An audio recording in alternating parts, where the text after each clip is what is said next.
What's going on, YouTube and y'all squad? This is your boy Yocrates, and this is your review for Basketball Wives Season 10, Episode 2, the last review that I gotta do today. I forget, I think Beverly Hills comes on today. If it does, you'll get it tomorrow. If not, well, it doesn't matter. Y'all don't get it when y'all get it. It will be more prompt than all this. Y'all know your boy been having technical difficulties, all right? So we gonna get through this because it ain't really get too much. So we pick up where we left off with Malaysia and Brandy, and Malaysia says she has a lot of things. She's depth. Wait, I'm sorry. Malaysia says that she's a lot of things that she, meaning Brandy, don't like. Let's keep it that way. And then those two disperse. And Jen asks Malaysia if she misses Brandy. She says no. I think that's a crock of BS. But I guess Malaysia doesn't know how to go about repairing this relationship, so it's just best to keep the distance. So then we get Brooke. We find out that she's married, soon celebrating her 5-year anniversary. She's at the doctor's office. Brandy joins her, and Brooke says it was good to get to know Brandy because again, a lot of these women were not on the show when Brandy was on, so they're now just starting to get to know her. And Brooke is getting her nipples pierced. And yeah. Other than that, she's having a B-Day party, and pretty much everybody's invited. So now we get Duffy and Angel. They're double dating. Angel feels that Rock is a narcissist. I mean, a B-boy, I would say, but okay, we can go with narcissist. And she doesn't know what attracted her to him. Now that right there is very alarming. You don't know what attracted you to him, but you were willing to let him gain unrestricted access to you. Okay. And then she says she doesn't like how he talks to her because it's very disrespectful. And then she also went on to say that her father never yelled at her mother. So, she doesn't like the fact that he yells at her. And again, you got to go through the motions when it comes to people. Like, you got to see them in every different season. I've probably said this on at least 3-4 videos that I've done today. But you got to see them through these different things. You have to see them, when they're upset, when they're depressed, when they're angry. You have to see what comes out of them when they're in these places. Because a lot of people wear a mask, but when you have to see how much pressure can this person take before we start to see cracks in that mask, and then when we see the cracks, who's really behind that mask? So y'all, and again, y'all was in the honeymoon stages of dating, which you didn't see all of that, and now that things have gotten much not even serious, much serious, very serious. Yeah, you don't like the man that you're seeing right now. So now we get Duffy. She's a DJ for French Montana. She enjoys, she was enjoying being at home because of the pandemic and everything.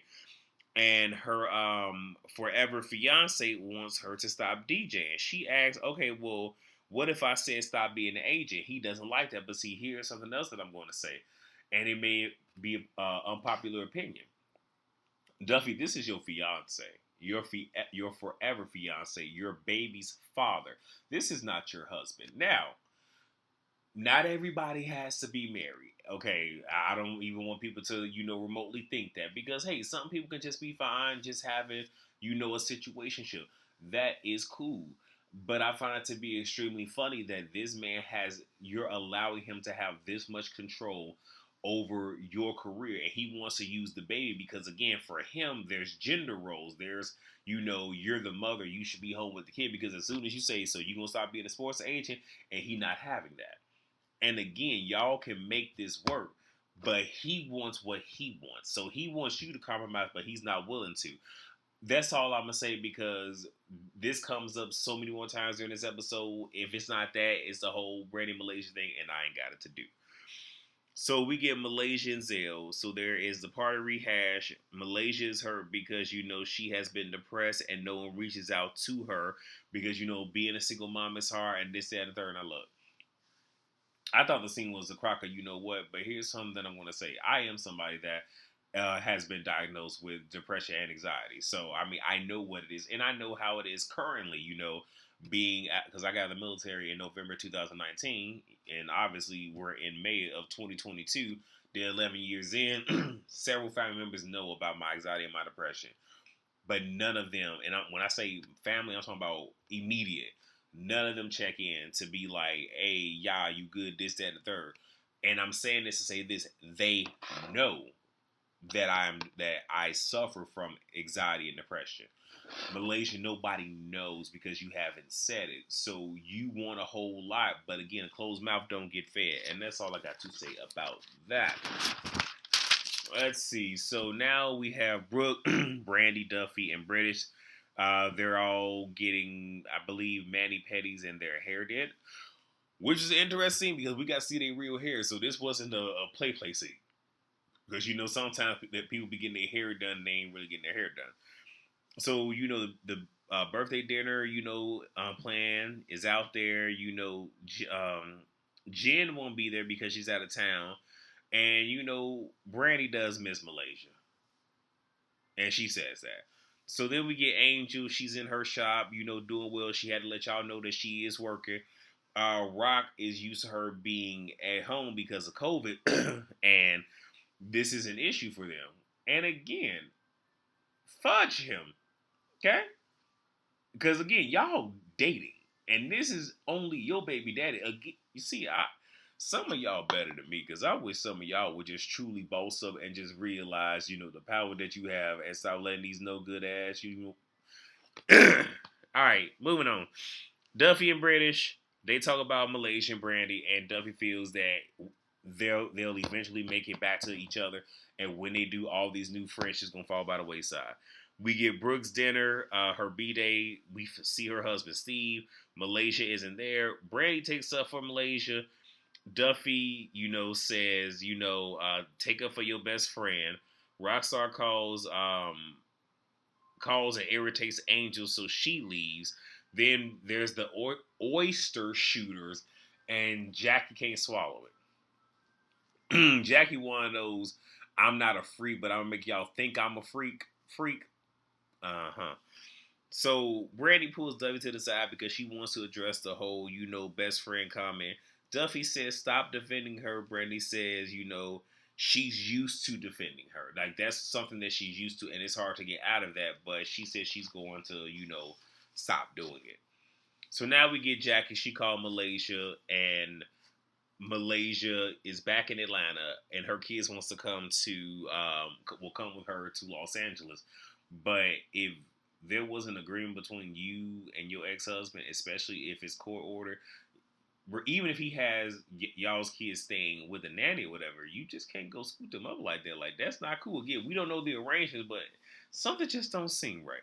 Anyway, we got Duffy. She talks about quitting to French. And French says, he linked up with her because, she wanted to be the best and do great things and whatnot. So, whatever she wants to do, he gonna respect it. But he's just like, just know when you leave, you can't come back. And I think that's more or less he don't want to do the whole yo-yo thing where, if I take you back, then you're going to feel that you can leave and come back as many times as you want. All right, cool. We get Duffy and Angel. Duffy wants advice from Angel on, working and, being a single mom. Because technically she is a single mom. I mean, she's in a relationship, but whatever. I don't care. Yeah, I'm tired of them. She's looking into other streams of income because she's really considering stop being a DJ, which is just funny how you're looking into multiple streams of income, but you'll do that, but they ain't none of my business. Angel brings up Rock is in, I think, San Diego, and they had a falling out, and she wants to take a time out, which is cool. But it's just sad how things are going. And then of course we see that later on in the season, he's going to give her a promise ring or whatnot, and it seems like that is just a way of trying to pacify her. But again, we shall surely see. So that is it for Basketball Wives, y'all. I hope y'all proud of me because I'm finally caught up. Aw, I gave y'all less than 10 minutes. Well, it's whatever. So with that being said, y'all, don't forget that the Whether You Like It or Not panel will be on my channel, the Citadel, as I like to call it, next week. Please pray that my technology does not play with me and we can have a good time because, I do plan on having at least one guest, possibly two, stop through, so it can be a joy-filled occasion. And hopefully, we get two good shows from Atlanta and basketball-wise, because I mean they need to pick it up. They playing too much. But yeah, with all that being said, please rate, comment, subscribe, and share. And I will see you all for the Real Housewives of Beverly Hills. Peace.